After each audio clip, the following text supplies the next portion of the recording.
রেখে মায়ের চরণ ছুঁড়ে আসি।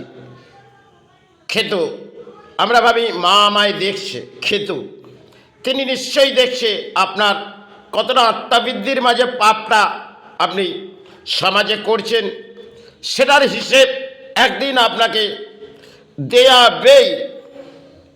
তাতে আপনি যতটাই পরিণত হয়ে যান কেন যে ধর্মীয় দেখাচ্ছেন, চাই সমাজ লুটছেন, এভাবে দেখবেন সমাজে বহু মানুষ যারা তিলক টেনে ধর্মস্থানে যায়, আর তাদেরকে আজকে সমাজে দেখবেন বহু মানুষ তাদেরকে ধর্মীয়ভাবে শ্রদ্ধা করে, কারণ তাদের কাছে অর্থ আছে, তারা ধর্মীয় মানুষ হয়ে যায়। কিন্তু তাদের আত্মাবৃদ্ধি সে পাপ বৃদ্ধি থাকে, কিন্তু পাপ বৃদ্ধি মা কিন্তু নিশ্চয়ই দেখে।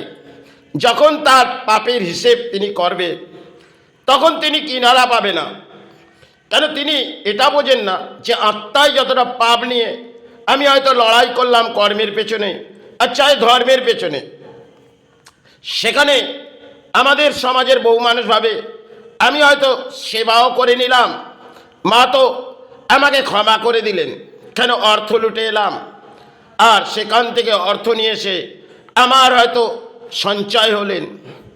কিন্তু হ্যাঁ, অর্থের প্রয়োজন আছে নিশ্চয়ই, সেবা করার পেছনে অর্থ না চাইলে পেলে আপনার দানপত্র জীবন কাটবে না।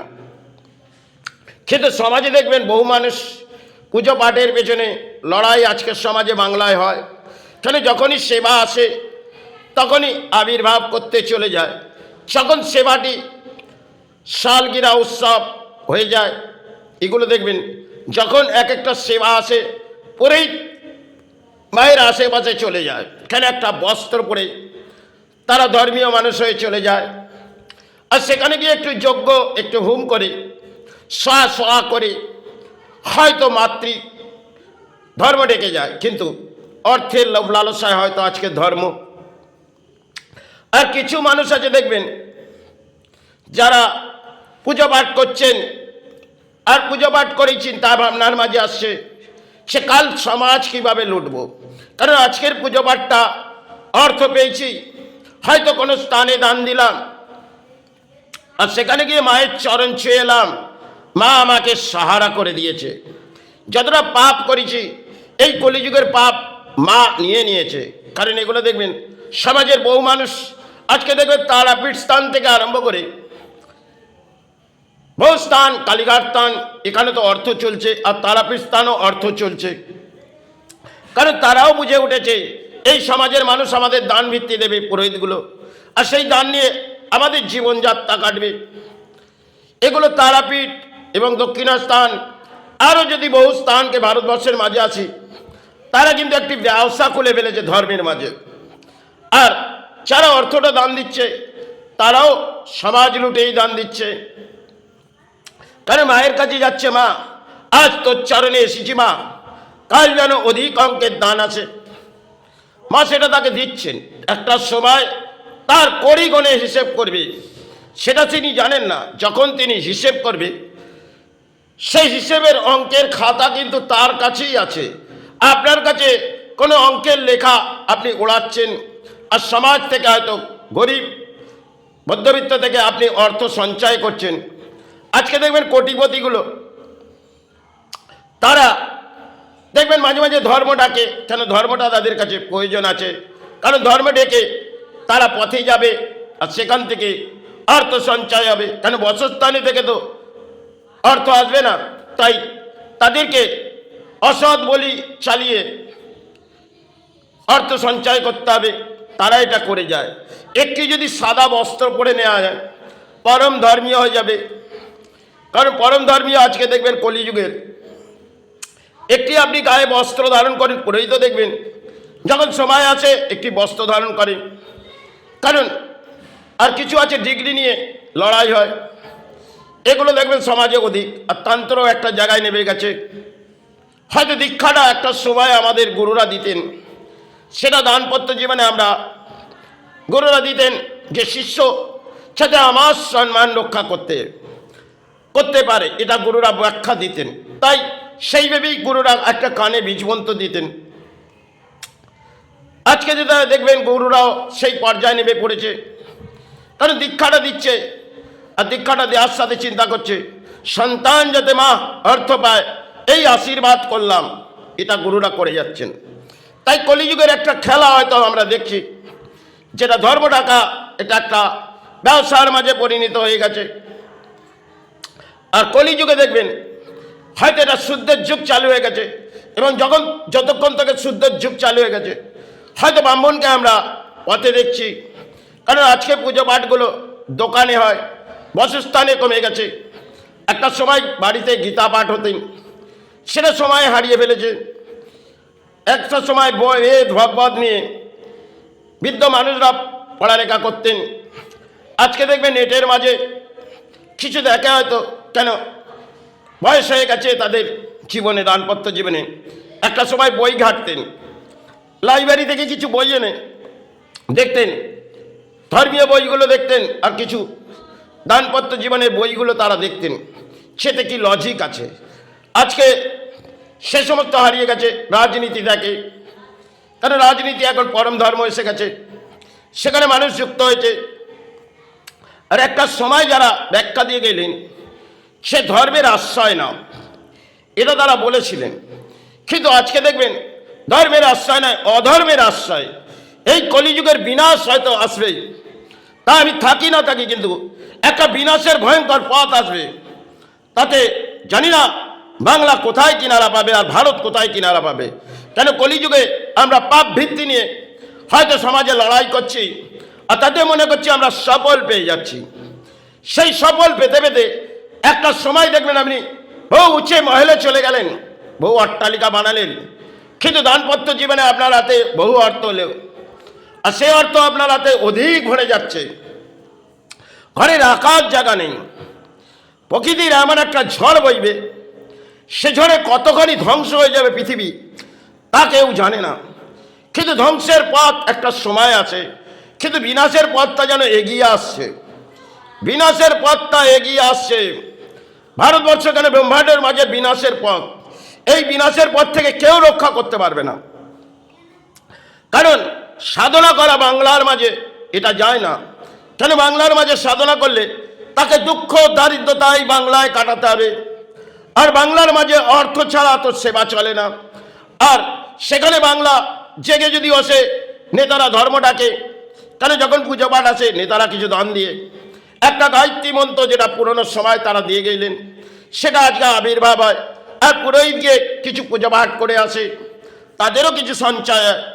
আর একটা দান ভিত্তি নিয়ে আমাদের পুজো পাঠ চলছে বাংলায়, যেটা হচ্ছে যদি রাজ্যের মধ্যে থেকে কোনো দান আছে, আমাদের মাতৃসেবা আবির্ভাব হয়ে যাবে। এটা যেন আমাদের পরম সৌভাগ্য এসে গেছে। তাই এই সৌভাগ্য করতে করতে আমাদের মানব জীবনে দুর্ভাগ্য না এসে যায়, যে দুর্ভাগ্যটা কলি একটা আমাদের করুণা কাল দেখিয়েছিলেন, যে বিশ্বের মাঝে প্রলয় একটি ঘটেছিলেন।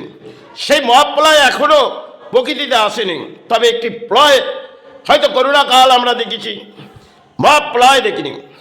কিন্তু যখন মহাপ্রলয় আসবে, পৃথিবীতে জানি না কত কোটি মানুষ এই প্রকৃতিতে বেঁচে থাকবে। কেন কলির একটা অদ্ভুত খেলা খেলবে কলি। কেন যখন কলিতে অসতে ভরা ডুবিয়ে যাবে, কলি দণ্ড দেবে। কেন কলির একটা অদ্ভুত ইতিহাস, সেটা সমাজের মানুষ জানে না। কেন কলি একটি ব্যাখ্যা করেছে, সময় সময় আমি দণ্ড দেবো, সে দণ্ড অরানীকে দেবো। কলিতে তেলির রাজ্যে আমরা প্রবেশ করেছি। আজকে মদ জুয়া এসব নিয়ে দানপত্র জীবনে দেখবেন কাটিয়ে যাচ্ছে। কারণ এনজয় করো, তাতে ডিজে বাজাও, সেবা করো, এই সেবা ধর্ম জেগে যাবে, এটা কলিযুগে চলছে। তাহলে তিনি যখন লুস্ত হবে, সে কোনো স্থানগুলো আজকে দেখবেন সে স্থানে মা যেন ঘুমিয়ে পড়েছে। কেন পুরোহিতগুলো তাকে ঘুম পাড়িয়ে দিয়েছে, মা তুই না ঘুমোলে আমার অর্থ সঞ্চয় হবে না। যেখানেই যাবেন তানে আপনাকে একটি আরতি ধরিয়ে দেবেন। যদি আপনি ভালো বস্ত্র পরে যান, কালীঘাট স্থানে আপনাকে আরতি দিয়ে দেবেন। এবং তারাপীঠেও সেখানেও এই করণীয় কাজ। আর তারাপীঠে দেখবেন কিছু তান্ত্র নেমে পড়েছে, যে স্ব করে শ্মশানে একটি চিতায় যজ্ঞ করে দেবো, কিছু শিষ্য নিয়ে গিয়ে আবির্ভাব মাতৃর কাছে করে দেবো আর মায়ের আশীর্বাদ দিয়ে দেবো। এটা চলছে বাংলায়। তাই এই চলার পেছনে তারা রক্ষা করতে পারবে না। কেন সময় ক্ষেত্রে তন্ত্ররা জাগিয়েছিলেন, বহু তন্ত্র। আজ যে তন্ত্রগুলো আজকে বাংলায় নেমে পড়েছে সেটা হচ্ছে বশীভূত করে দেবো, আর বলো আপনি কাকে ক্ষতি করতে হবে তার করণীয় কাজ এই মায়ের কাছ থেকে করে দেবে। এটা বাংলায় চলছে। তাই বাংলায় অদ্ভুত ইতিহাস হয়তো ভেঙে গেছে। সময় সাধু রামপ্রসাদ, সময়ের ব্যাপার বলছি, সে আজ থেকে বহু সময়, তার বহু ইতিহাস হয়তো আমি জানি না। তিনি যখন সাধনার জগতে বাংলায় এসেছিলেন তখন দারিদ্রতার দুঃখের মাঝে কাটিয়েছিলেন। সময় তার জীবন কাহিনী বহু ছিলেন এবং তিনি কিন্তু মা মা করে চিৎকার করেছিলেন। পরক্ষণে আরেকটি স্টেজ এলেন, ঠাকুর এলেন। এক একটি পর্যায়ে বাংলায় গুরুরা এসেছিলেন, তারা কিন্তু মাতৃ সেবায় আবির্ভাব করে এই বাংলা কেন ব্রহ্মাণ্ড জাগে গেল। আজকে বাংলা ভেঙে পড়েছে কেন? এই বাংলার একটি গর্ব ছিল, সে গর্ব বাংলা বিনাশের পথে নিয়ে চলে এসছে। আর ধর্মের মাঝে তিলক টেনেও চলছে, আর কিছু ঝর্ণা উড়িয়ে। একটা সময় এক একটা স্থানের শক্তিশালী ঝর্ণাটা যেটা নড়লে মনে হয় কিছু আমাদের জীবনে সফল পেতাম। যাই হোক, জগন্নাথ মন্দিরের তার অদ্ভুত ইতিহাস। ধ্বজাটি যখন পড়ে যাচ্ছে তার কিন্তু ইতিহাস তিনি গড়ছেন, এটা আমাদের দেখাচ্ছেন মানুষকে। এই মানবদেহ আমরা দেখছি কেন, দুটি চোখ দিয়েছে আমাদের দেখার জন্যে। তিনি কিন্তু আমাদের বুঝিয়ে দিচ্ছেন, এবার দেখো তোমাদের কড়ির হিসেব আমি করব। বাবা জগন্নাথ তিনি লুপ্ত হয়েছে, কারণ জগন্নাথ মন্দির হয়তো গড়ে উঠেছেন আর তিনি বুঝিয়ে দেবেন, কারণ হিসাব করিগণা হিসাব হবে। এবং রাম মন্দির করে সেখানেও যদি আমরা এই পথে বেরিয়ে কিছু ঝর্ণা নিয়ে ডিজে বাজিয়ে জয় শ্রীরাম করি, ভগবান রামও লুপ্ত হচ্ছে এই সমাজে। কলিযুগে রামকে নিয়ে আমরা উন্মাদ হয়ে পড়েছি, কারণ ভগবান রাম তিনি কিন্তু সন্তানদের সাহারা দিতেন, আর দেবী সীতামা তিনি তো মা, আবির্ভাব মাতৃ, তার শ্রীচরণের শতকোটি প্রণাম জানে। কিন্তু সময় বাংলা আজ যেটা হচ্ছে সেটা হয়তো তাদের কোনো দোষ নেই, কারণ এটা কলির দণ্ড এসে গেছে সামনে। জানি না কতটা ভয়ঙ্কর ফুটে আসবে এই পৃথিবীতে, কতটা সময় থাকতে হবে এই মানব দেহকে তা আমি জানি না, কিন্তু একটা ভয়ঙ্কর দণ্ড কলি দেবেই।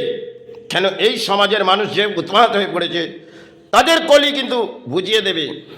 আর যে ধর্ম করে চিৎকার করছে, এক একটি স্থানকে ঘুম পাড়িয়ে দিয়েছে, কারণ মা ঘুমো, নাহলে আমাদের অর্থ সঞ্চয় হবে না। আর কিছু তান্ত গিয়ে অপকর্মের কাজগুলো তারা করে যাচ্ছে, তবে দণ্ড তারাও পাবে। আর অসৎ ব্যক্তি যারা এই ধর্মের মাঝে দেখিয়ে যাচ্ছে, কারণ অর্থ করে তারা হাহাকার করছে, তাতে পাপের ঘোড়া তাদের ভরিয়ে নিচ্ছে। তাই কলি সেভাবে বিনাশ করবে। কলির একটা অদ্ভুত ইতিহাস, জানি না আমি কলি কিভাবে এই মানুষকে রক্ষা করবে, তবে কিছু হলে ওই প্রকৃতিতে রক্ষা থাকবে, আর ধ্বংসের বিনাশ কিন্তু কলি দেখিয়ে দেবে। এটা জানি না কোন সময় আসতে চলেছে, এখনো সময় হয়তো বাকি আছে, কিন্তু মানুষ আর ধর্মের আশ্রয় নেবে না।